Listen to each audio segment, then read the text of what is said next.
Обвинителството истражува наводи за изборен подкуп, пријавен во обвинителствата во Велес, Прилеп, Крива Паланка и Свети Николе. Обвинителите испитуваат и евентуално прекршувања на изборниот молк.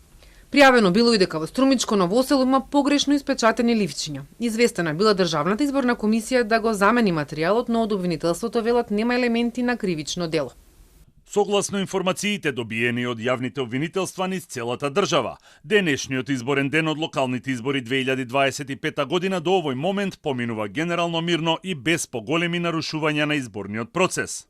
Од почетокот на гласањето утрово до јавните обвинителства и на посебната електронска адреса избори@jorama.mk не се пријавени инциденти или неправилности на гласачките места кои би имале елементи на кривично дело. И од МВР со оценка дека гласањето се одвива во мирна атмосфера без поголеми нарушувања на јавниот рети мир. Полицијата уапсила двајца крушевчани за изборен подкуп, а добиле и пријави за агитирање при гласање на повеќе места, кои досега не се потврдени, информира од МВР.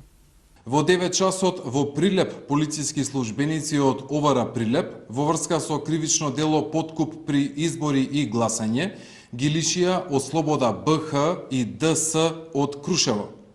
Во врска со истиот настан во полициска станица во Прилеп повикани се 5 лица од Крушево со престој во Прилеп. По целосно документирање на случајот ќе следува соодветна пријава.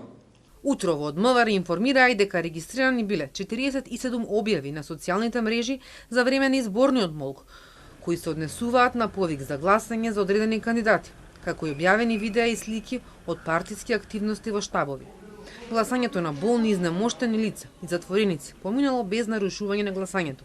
Регистриран е само еден настан.